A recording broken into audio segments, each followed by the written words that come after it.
नमस्कार। आज plant tissue और एनिमल टिश्यूज़ के बारे में पढ़ते हैं। शुरुआत एनिमल प्लांट टिश्यू से करते हैं और उससे पहले कुछ बातें। All living organisms are made of the cells. हमारे आसपास कुछ भी लिविंग ऑर्गेनिज्म दिख जाएं, इनमें सेल्स होते हैं। बात आती है क्या होते हैं, कहाँ होते हैं। पूरी बॉडी में होते हैं, हर जगह होते हैं। अलग अलग किस्म के भी होते हैं सेल्स, पर जो होते हैं उन्हें सेल्स। अब ये सेल्स क्या चीज़ है, आप ऐसा समझ लीजिए कि जैसे ह्यूमन बॉडी छोटे छोटे डब्बों से मिलकर बनी है, समझ लीजिए। वो छोटे छोटे डब्बे जो हैं उन्हीं को हम सेल कह रहे हैं, ठीक है। जैसे जेल की सेल नहीं कहते, सेल मीन्स कमरा, छोटा कमरा, छोटे कमरे को कहते हैं सेल।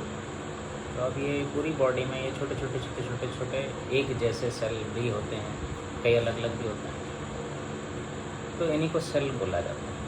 इनके अंदर कुछ खास चीज़ें होती हैं। तो इस आधार पर यह देखा गया कि all living organisms are made of the cells. Next, a unicellular organism has a single cell in its body। बोला अगर यूनिसेलुलर ऑर्गेनिजम्स बोलते हैं, आप सब जितने भी ऑर्गेनिजम्स हैं, जीव हैं, उनको ऑर्गेनिज्म कहते हैं। इन ऐसे जीव जो होते हैं जिनमें सिर्फ एक सेल होता है, तो ऐसे को यूनिसेलुलर ऑर्गेनिजम्स कहते हैं। तो ऐसा कौन होता है? हम लोग क्या यूनिसेलुलर में आते हैं? नहीं, हम लोगों में बहुत ज़्यादा सेल होते हैं, ठीक है, न्यूमरस होते हैं, बहुत ज़्यादा। अब ये ठीक है सेल होते हैं, तो ऐसे कौन कौन से ऑर्गेनिज्म होते हैं और उनके क्या नाम हैं, ठीक है। तो नाम देखते हैं, एक दो नाम हैं, दो नाम स्पेशली दे रखे हैं और वो अभी आप उनके बारे में जानेंगे। अब एक ऐसा जीव है जिसमें सिर्फ एक ही सेल है, उसका नाम है अमीबा। एक है पैरामीशियम। थोड़ा यहाँ पर एक डाउट कॉन्सेप्ट ये चीज़ें आती हैं, क्या आता है, अमीबा का ही नाम क्यों बताया जा रहा है, पैरामीशियम का ही नाम क्यों बताया जा रहा है, और इनके बारे में बताए जाने का क्या रीज़न है।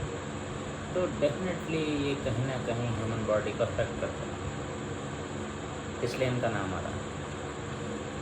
और इनको आगे पढ़ेंगे, हम धीरे धीरे स्टडी करेंगे।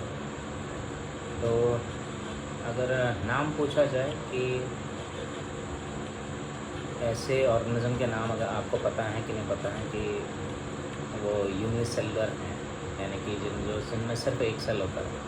Uni means one, single, unicellular, ठीक है, सेल वाले। तो एक सेल वाले कोई ऑर्गेनिज्म आपने देखें तो अभी आप देख लेंगे, वैसे थोड़े बहुत देखे भी होते हैं, किताबों में आप देख ही रहे हैं, ठीक है। यूट्यूब में भी बहुत मिल जाता है, बहुत सारे वीडियोज़ हैं जहाँ आप ओरिजिनल पैरामीशियम और अमीबा को देख सकते हैं। तो अमीबा पैरामीशियम के बारे में बात की जाए तो बस ये हमें पता चलता है फ़िलहाल कि ये सिर्फ एक सेल से बने होते हैं, एक सेल में इनकी पूरी ज़िंदगी चल रही होती है। Single cell performs all basic life activities.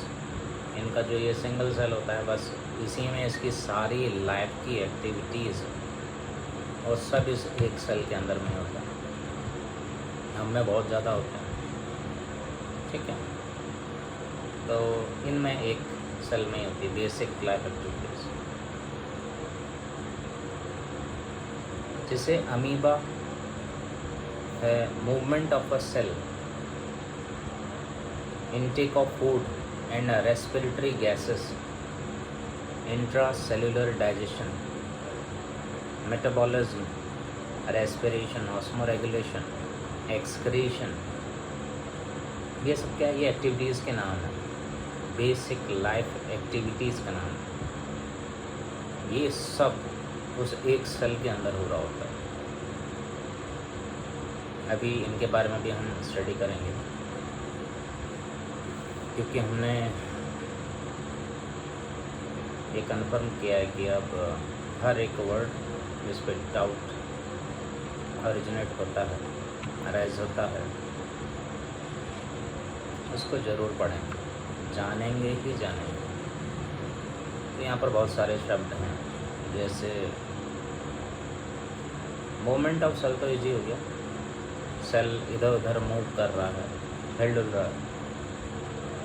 और इनटेक ऑफ फूड मतलब भोजन ग्रहण करना, शरीर के अंदर लेना, एक प्रकार से इसे ऐसा कह सकते हैं। And respiratory gases, respiratory gases एक प्रकार से आप ऐसे समझे जैसे हम लोग ऑक्सीजन लेते हैं, कार्बन डाइऑक्साइड छोड़ते हैं, तो ये रेस्पिरेटरी गैसेस होती हैं।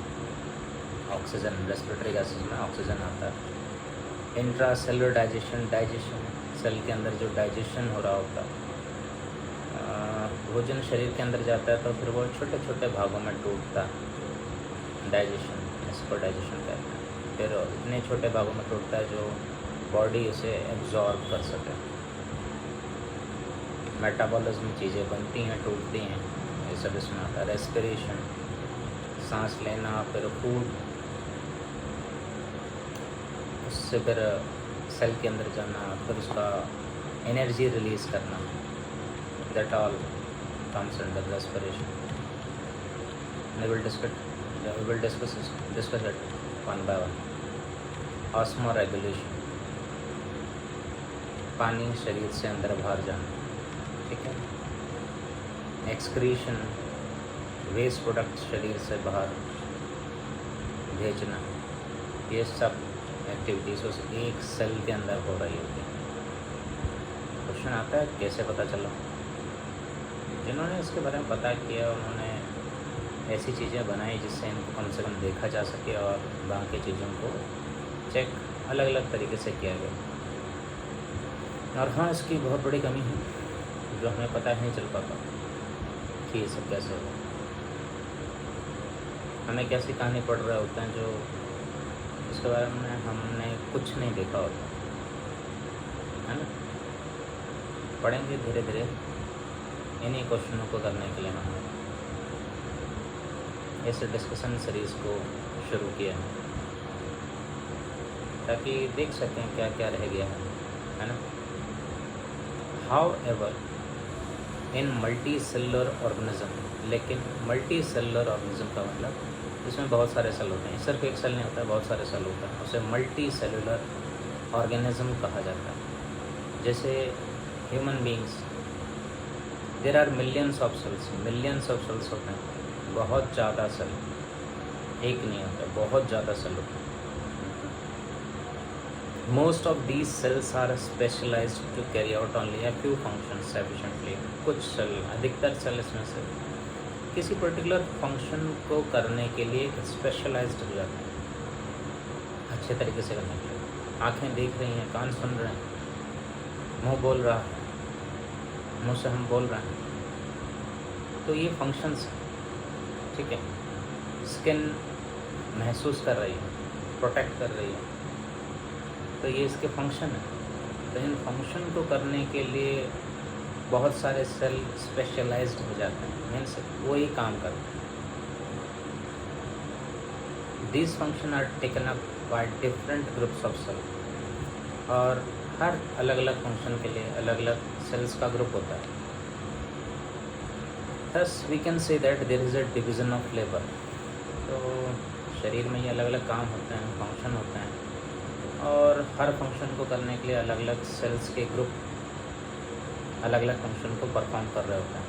तो एक प्रकार से पूरी बॉडी का जो जितने भी काम हो रहे होते हैं वो सब डिवाइडेड होते हैं सेल्स में, ग्रुप्स ऑफ सेल्स में डिवाइडेड होते हैं। तो इसको डिवीज़न ऑफ लेबर कह देते हैं in multicellular organism. For example, in human beings muscle cells contract, muscle cells, अब एग्जांपल जैसे कि मसल्स हैं हमारी, वो कॉन्ट्रैक्ट होती हैं, सिकुड़ती हैं, रिलैक्स होती हैं, फैलती हैं, टू कॉज मूवमेंट। इसकी वजह से मूवमेंट होता है बॉडी में, बॉडी पार्ट, नर्व सेल्स और neurons carry messages. Nerve cells होते हैं या न्यूरॉन्स कह दो उनको, ऐसे सेल, वो मैसेजेस को एक जगह से दूसरी जगह, मैसेजेस का मतलब क्या होता है, हमारी बॉडी फंक्शन करने के लिए हाथ में चोट लगी तो हाथ में कोई पर्टिकुलर ऐसा कॉन्सेप्ट नहीं होता कि ये ऑटोमेटिक अपने आप से कुछ भी कर दे।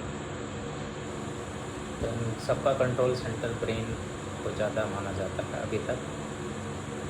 तो वो इनको एक प्रकार से केमिकल वे में एक संदेश सा भेजता है, तब ये फंक्शन करते हैं, ठीक है, या रिस्पॉन्स देते हैं। तो इनको मैसेजेस कहते हैं कि बॉडी में इस प्रकार के मैसेजेस एक जगह से दूसरी जगह ट्रांसफ़र होते हैं, इन्हें मैसेजेस कहते हैं। For example in human beings muscle cell contact okay, then blood flows to transport oxygen. हमारे शरीर में खून बह रहा होता है, ये बह रहा होता है तो ये क्या करता है पूरे बॉडी में, इसमें ऑक्सीजन घुली होती है, तो हर बॉडी पार्ट में, ऑर्गन्स में ऑक्सीजन पहुंच पाती है इसकी वजह से। अब बात आती है कि क्यों, क्या करना है उस ऑक्सीजन का। उस ऑक्सीजन की वजह से एनर्जी मिल पाती है। एनर्जी कैसे मिल पाती है, इसके लिए अलग से एक केमिकल पाथवे है, एक रास्ता है, एक प्रकार से एक तरीका है कि ऑक्सीजन हर अलग अलग जगह, हर अलग अलग ऑर्गन और वहाँ पहुँच के सेल्स के साथ ऐसा क्या करती है, इसका क्या फंक्शन होता है, जैसे कि वहाँ एनर्जी रिलीज़ होती है, और एनर्जी किस फॉर्म में रिलीज़ होती है, ठीक है, तो वो भी है। तो ये ऐसा करता है, blood flows to transport oxygen, blood flow करता है ऑक्सीजन पहुंचाने के लिए, और भी बहुत सारी चीज़ें जो ब्लड में घुली होती हैं, ठीक है। Food, hormones and waste materials and so on, ये सब भी पहुंचता है ब्लड के फ्लो करने की वजह से, and so on. Likewise in plants cells of phloem, plants में भी सेल होते हैं। जैसे हमारी बॉडी में छोटे छोटे डब्बे, समझ लो छोटे छोटे डब्बे मिलकर हमारा पूरा शरीर बनता है, तो इन डब्बों को ही, छोटे छोटे डब्बों को ही हम सेल कहते हैं, छोटा कमरा। ऐसे छोटे छोटे कमरे प्लांट्स में भी होते हैं। तो प्लांट्स के सेल, तो उनमें से एक प्लांट सेल का नाम बताया है, cell of phloem, conduct food. ये जो सेल होता है ये फूड को कंडक्ट करते हैं, मतलब पहुंचाते हैं, एक जगह से दूसरी जगह पहुंचाते हैं। कहाँ से कहाँ पहुंचाते हैं? लीव्स में बनता है खाना, भोजन बनता है पौधों में, लीव्स में, ठीक है। क्लोरोफिल, फोटोसिंथेसिस जानेंगे थोड़ा बहुत, हमने इसे पढ़ा भी होता है छोटी क्लासेस में। तो लीव्स से फूड बनता है, उसे कंडक्ट करता है फ्लोएम वाले सेल। अब ऐसे सेल जो फूड को एक जगह से दूसरी जगह ट्रांसफ़र करते हैं, पहुंचाते हैं, बाकी को भी चाहिए होता है तो वहाँ तक एनर्जी इस फूड की पहुंचती है। तो ये जो सेल्स ऐसा करते हैं, उनका नाम एक हमने रख दिया होता है, दैट इज फ्लोएम, है ना, पहले रखा होगा पहले, तो वो फ्लोएम है। ऐसा नहीं है कि कोई फ्लोएम पर्टिकुलर कोई ऐसी चीज़ है करके, नहीं, एक नाम रखते हैं हम लोग, रखते हैं सुविधा के लिए अपने। तो leaves to the other parts of plant, ठीक है। Thus we see that cells which specialized in a function are grouped together and form a tissue. तो वो सारे सेल्स का ग्रुप जो कोई पर्टिकुलर फंक्शन कर रहा होता है, कोई एक फंक्शन कर रहा होता है, कोई एक काम कर रहे होते हैं, वो सारे सेल्स का ग्रुप, उनको हम ऐसे ग्रुप को हम टिश्यू कह देते हैं कि ये वाला टिश्यू, ये वाला टिश्यू। तो जब हम कोई पर्टिकुलर टिश्यू का नाम बोलते हैं तो इसका मतलब है वहाँ पर बहुत सारे एक जैसे सेल हैं जो एक ही प्रकार का काम कर रहे हैं, उन्हें हम ऐसे सेल्स के ग्रुप को टिश्यू कह देते हैं, ठीक है। अब आगे जो हम स्टडी करेंगे उसमें टिश्यूज़ नाम आएगा। Blood, phloem, muscle are all example of tissue. तो ब्लड भी एक टिश्यू है, ठीक है, इसका मतलब ये हुआ कि बहुत सारे सेल्स होंगे जो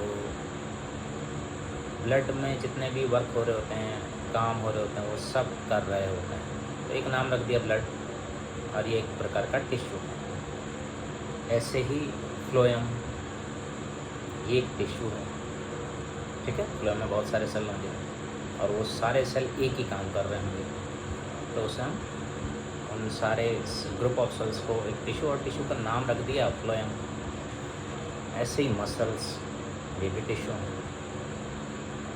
द टर्म टिश्यू, ये टिश्यू शब्द सबसे पहले कॉइन अप करने वाले, कॉइंड बाय लिखा होता है, तो कॉइंड बाय का मतलब इन्होंने इस शब्द का इस्तेमाल किया। जैसे आपके आसपास कोई चीज़ घटे और आपने एक नाम दे दिया उसे, घरों में होता है छोटे बच्चों का हम नाम अपने आप से कुछ भी, कभी कभार बच्चे भी मजाक करने के लिए भी कुछ नाम रख देते हैं। तो वो जो नाम आपने रखा तो किसी एक ने रख दिया, तो ऐसे यहाँ पर भी ये टिश्यू जो नाम रखा, उनका नाम था बिकैट या बिचैट भी कह देते हैं, BICHAT, बिकैट। कब रखा था? 1792। जैसे अभी 2023 चल रहा है, वैसे जब 1792 चल रहा था तो ये बिकैट जो थे, इन्होंने ये टिश्यू शब्द ऐसे ग्रुप ऑफ सेल्स को कहा, ये टिश्यू हैं। तो स्टडी ऑफ टिश्यू, और फिर इन टिश्यूज़ की स्टडी जो की गई, इस स्टडी को क्या नाम दिया गया? हिस्टोलॉजी, ठीक है। और डेफिनेट सी बात है, हर एक नाम किसी न किसी ने कोई नाम किया होता है अपनी सुविधा के अनुरूप, ठीक है, ऐसा। तो फिलहाल अभी टिश्यू जो वर्ड था ये बिकैट ने दिया 1792 में, और टिश्यूज़ की स्टडी करना, ऐसे टिश्यूज़, बॉडी के सेल्स और बॉडी के जो टिश्यूज़ हैं या प्लांट के टिश्यूज़ हैं, ठीक है, प्लांट के हों, एनिमल्स के टिश्यूज़ हों, इनकी स्टडी करना कि कौन सा टिश्यू क्या है और कितने प्रकार के टिश्यू हैं, अरे टिश्यू करते क्या हैं, क्या कौन से टिश्यू किस प्रकार का काम कर रहे हैं, इनसे क्या होता है, नुकसान क्या होता है, फ़ायदा क्या होता है, ठीक कैसे होते हैं, वर्क कैसे कर रहे होते हैं, ये सारी चीज़ें टिश्यूज़ की स्टडी में आता है। तो टिश्यूज़ की स्टडी हिस्टोलॉजी। कई बार हम लोग पढ़ रहे होते हैं कि पर्टिकुलर चीज़ की स्टडी करने को हम जैसे फॉसल्स हैं, ठीक है, जीवाश्म कहते हैं, स्टडी पैलेंटोलॉजी कह देते हैं, टिश्यूज़ की स्टडी हिस्टोलॉजी कहते हैं, बायोलॉजी, केमिस्ट्री, है ना, जैसे। तो ये नाम क्यों है? हिस्टोलॉजी जैसे नाम दे रखा है, तो इससे क्या मतलब है? हिस्टोलॉजी नाम दिया तो क्या करें हम इससे?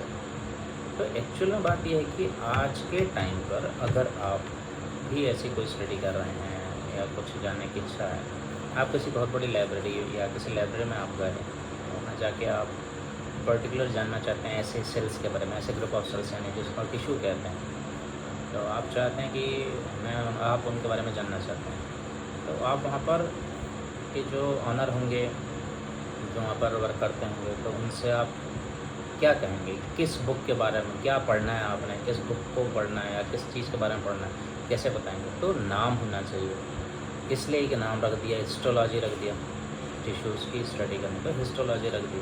वहाँ पर उनसे बोलेंगे कि हिस्टोलॉजी की बुक दे दीजिए, और आज के टाइम पर हिस्टोलॉजी की बहुत सारी बुक्स हैं, ठीक है, ऐसे इसलिए ये नाम रखे जाते हैं।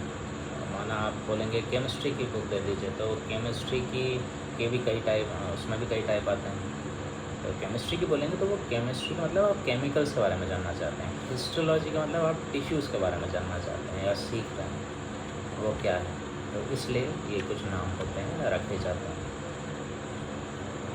सो ग्रीक लैंग्वेज है, उस ग्रीक भाषा में हिस्टोस कहते हैं, हिस्टोलॉजी अब जैसे वर्ड कैसे बना क्या, तो थोड़ा बहुत जो जानकारी अभी है, ठीक है, जहाँ से हम स्टार्ट कर रहे हैं उसको देखते हुए, तो वहाँ हिस्टोस कहते हैं।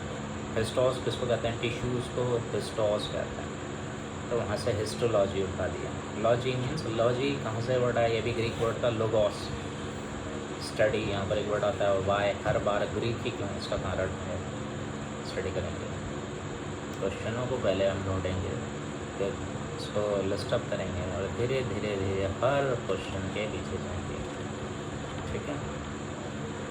और इसके अलावा आप भी ढूंढ सकते हैं, सर्च आउट कर सकते हैं, लेकिन क्वेश्चन पता होना चाहिए कि क्या ढूंढना है। तो लोगोस स्टडी हिस्टोलॉजी क्लियर हो गया, डिकैट पता चल गया, 1792 क्लियर हो गया, याद नहीं करना, समझ में आ जाएगा ऐसे। तो दैट्स दिस। नेक्स्ट है, टाइम हो गया काफ़ी, तो चलिए इसके आगे नेक्स्ट वीडियो में देखते हैं। इसके आगे है मैरियो फ्रैंकोइस ज़ेवियर बेकैट, ये पूरा नाम है शायद इनका, और 71 से 1800 टू 1771 से 1802 के बीच में इनके बारे में बता रखा है। चलिए थोड़ा पढ़ ही लेते हैं। वॉज अ फ्रेंच एनाटॉमी, ठीक है, एक और नया सब्जेक्ट, एक पार्ट आ गया, एनाटॉमी, अंदर की, शरीर के अंदर की स्टडी करना। तो ऐसे करने वालों को एनाटॉमिस्ट कहते हैं। तो ये फ्रेंच वहाँ रहते थे, ठीक है, फ्रांस, फ्रेंच एनाटॉमिस्ट थे एंड पैथोलॉजिस्ट थे। एक और क्वेश्चन, पैथोलॉजिस्ट क्या होता है। Next, the father of histology, जैसे डिक्शनरीज आती हैं, बायोलॉजी डिक्शनरी करके आती हैं या मेडिकल डिक्शनरी आती हैं, उसमें इसके मीनिंग ढूंढना ज़्यादा बेटर होता है, थोड़ा आसानी से क्लियर होता है कि अच्छा किस चीज़ को क्या कहा गया। धीरे धीरे लेकिन हम सभी स्टडी करेंगे, धीरे धीरे, वन बाय वन। कुछ चीज़ें जो अभी मेन बात बोली गई है, हम उस बात पर फोकस कर रहे हैं, फिर हम इन क्वेश्चनों के पीछे भी जाएंगे। आप नोट कर सकते हैं हर एक क्वेश्चन में। फादर ऑफ हिस्टोलॉजी, ऑल्दो ये इन्हें फादर ऑफ हिस्टोलॉजी कहते हैं, बेकैट, पूरा नाम है इनका Mario Francois Xavier Bichat. Although father of histology का मतलब होता है तो किताब वाला कंसेप्ट नहीं है, मीन्स इन्होंने इसकी स्टडी करना शुरू किया। आप भी किसी भी चीज़ की स्टडी करना शुरू कर सकते हैं, और जब आप उसके बहुत अच्छे ढंग से उसकी स्टडी करके कुछ चीज़ें आप बनाने लग जाएंगे और आपको मिलने शुरू हो जाएंगे, तो एक समय आएगा कि आपको भी उस एक पर्टिकुलर चीज़ का, कुछ नई चीज़ का फादर ऑफ दैट थिंग कहा जा सकता है, ठीक है। बशर्ते वो फिर पढ़ने लायक हो, चीज़ जानने लायक होना चाहिए, effective, it must be effective. Although working without the microscope, microscope के बिना, although working without the microscope, बेकैट distinguished, इन्होंने पहचाना 21 टाइप्स ऑफ एलिमेंटल टिश्यू, 21 प्रकार के टिश्यूज़ के नाम इन्होंने पहचाने, from which the organ of the human body are composed. और ये 21 प्रकार के जो टिश्यूज़ इन्होंने बिना माइक्रोस्कोप की मदद के, सोचो कैसे खोजा होगा, कैसे पता किया होगा। पढ़ने से बात झूठी लगती है एक्चुअल में, और खुद भी नहीं लगता कि ऐसा कैसे कर दिया होगा और ये कैसे किया होगा। तो ये भी क्वेश्चन है कि कैसे किया होगा, how they do that. Then from which the organs of human body are composed, ये 21 प्रकार के टिश्यूज़ वो टिश्यूज़ थे जिनसे ह्यूमन बॉडी बनी होती है। ऐसे 21 प्रकार का टिश्यूज़ उन्होंने पता लगाया बिना माइक्रोस्कोप के। नेक्स्ट एक और नाम है मार्सेलो मैलपिकी। तो वैसे हम टाइम के बेसिस में कहें तो 30 मिनट्स का एक सेट रखेंगे, हर क्लास को 30 मिनट के सेट में रखेंगे, 30 मिनट के रेंज के आसपास होगा। नेक्स्ट है मार्सेलो मैलपिकी, MARCELLO, मार्केलो कई अलग अलग नाम बोलते हैं, मैलपिकी या मैलपीजी पढ़ते हैं, MELPIG, मैलपिकी। ये 1628, बहुत पीछे के, बहुत पहले की बात है, से 1694 यानी 1600 समय चल रहा था, और उसमें 28 से 94 के बीच की बात है। Is considered as founder of histology के फाउंडर इनको कहा जाता है, मार्सेलो मैलपिकी को। शुरुआत की होगी ना, ढूंढा होगा इस फील्ड को, ये ऐसे भी कोई चीज़ है। देन बाकियों ने फिर